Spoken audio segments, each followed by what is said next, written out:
kabila ng lahat. Unang tagpo, ang bahay na dati. Masaya ang pamilya ni Tatay Mike at Nanay Rebecca noon kasama ng kanilang 3 Marias. Darating si Tatay Mike.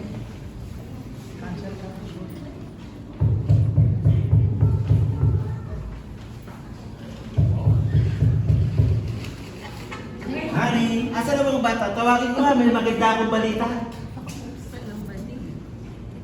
Mga anak, may ibabalita ako sa inyo.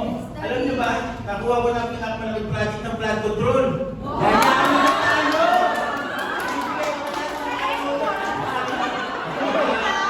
Mga pagpapaganda mo. Ano naman masasabi niyo doon? Makakabayad na ako ng tuition fee! At bibili ko na rin yung car na gusto ko, fully paid. Ako bibili talaga ako ng iPhone 7. Yay! Siyempre naman, lahat to para sa inyo.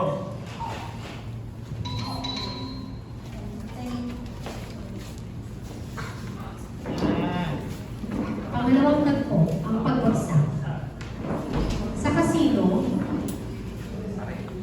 Naku, yun, bagay na Ako bagay. pare, Bagay na bagay. kakasugal ang inom natin. Naubos ko na lahat kung malaki kong Hindi mo maaakit, Kuya Ato. Natural yan. Gano pare, mas masarap uminom at mga babae pare. Pare, kanta na lang tayo pare. Bakit mo na pare? Sa langit wala ang bihim. That's why we drink it. Pare, pare.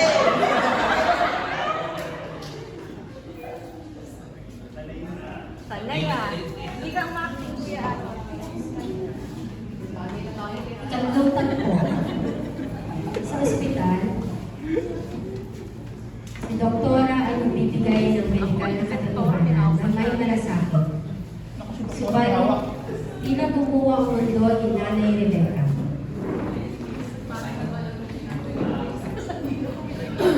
Good morning, Doktora.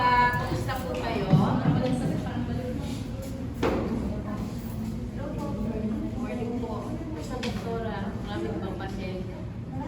Kaya medyo busy po eh. Alam po ba? Sana yung pumapasyente natin, madala natin, makapray natin para po madagdagan yung isa. Gamot ka na yung ginagamot yung madagdagan po yung kagalingan nila na nagmumula sa Espiritu ng Panginoon.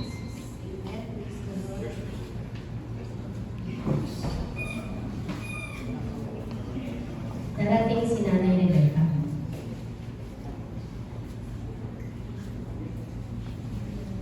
Hello po, Nanay Rebecca. Kamusta po kayo? Good morning po. Kamusta po kayo ngayong araw nito? Hindi siya mabuti. Parang sumasama ang pakiramdam ko paraan. Nakatulog po naman ng maayos kagabi? Okay. So, saan po yung part na masakit po kayo ng ano po? Nanay?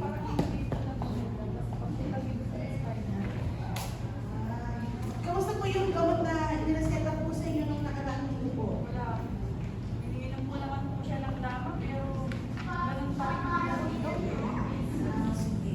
Since ano po, hindi po tumalab yung medicine na nireseta ko sa inyo, which is the antibiotic po, based on the results na ginawa po natin last week, yun nga, since hindi siya tumalab, so yung second option po natin, ni Rebecca, you need to undergo an operation po. Yes po. Kailangan punta na ba? Opo, kasi po yung medicine ko, hindi na po siya tumalab. Sige, pag-uusapan namin ng pamilya. Sige po, update nyo na lang. Lasing pa, lasing. Lasing. Because, 500,000.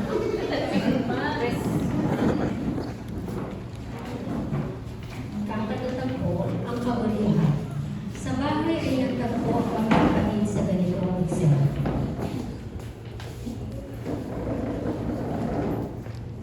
Ano ba, Carly? Alam mo naman na boyfriend ko, binigyan ko ba din ako naman? Saan naman nagsabi sa'yo yan? Sa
wala sa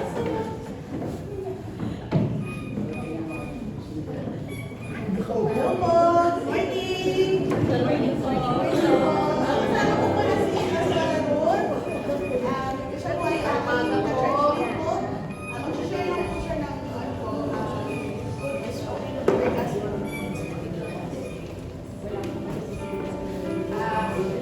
Sa mapagpalang araw po sa inyo. Opo, sa GXLM po ako, gusto lang po na mag-share sa inyo ng word of God. Kung narinig ko na po dito, na mahal kayo ng Panginoon. Ngayon po, meron po ako dito tracks. Dito po yung 5 colors po. Meron tayong black, at ibig po sabihin ng black ay kasalanan. Sabi ko doon sa Romans 3:23, sabi ko doon, ang kasalanan ay may kapagsahan. Dahil sa ating kasalanan, nahiwalay tayo sa Diyos. Kumbaga, ito po tayo eh. Ito ang Panginoon, naghihiwalay tayo doon dahil may cross po yan. Hindi po tayo makakakit sa langit hanggat hindi po tayo. Kaya po may harap yan dahil po sa ating kasalanan, hindi po natin makakarating ng langit. May harap po yan dahil nandun po ang lahat ng mga kasalanan na hindi makakapasok sa kalangitan. Yung po, tapos may po na Jesus, so siya po nagbayad ng ating itas. Siya po yun sa John 3:16 po.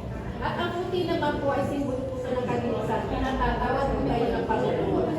At ang green naman po ay ang paglago natin. Ibig sabihin ng paglago, hindi lang ang pagtanggap natin na yun. Halimbawa po, kung makatok ang Panginoon sa puso nyo, handa po ba kayo kalgayin siya? Ayun po. Handa nyo po tanggapin siya, mananalangin po tayo. Panginoon, salamat po sa oras na ito at sa araw na ito. Hindi sinasadya, Panginoon, na narito sa kami upang makilala mo po ang pamilya ni Ate Becca at ni Kuya Mike. Lord God, kayo po ang maghari sa buhay nila. Timisin mo sila ulang-ulang pa sa kanilang pagkakasala. At kaya ang Panginoon, lumalo yung dugo sa buhay nila at mabuhay sila na ikaw kasama nila. Pangunahan mo po, Panginoon, ang pamilya nito ang pagtulong sa kanila, ang banal ng Espiritu.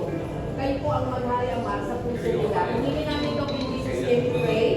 Amen. Tapos ay po ang nanay Becca po ay may sakit. Ang sakit ng nanay ay malala na po.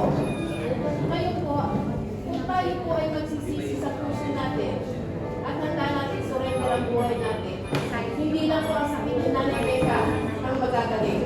Kundi ang spiritual body natin, physical, mental po, gagawin tayo. Handa po nyo ba na tayo po ay manalangin para kay nanay Becca, para sa pamilya natin? Hallelujah, Lord. Hallelujah. Sikarabarabarabaranda, halalalalaya, halalalalaya, sikarabarabaraanda, halalalalaya.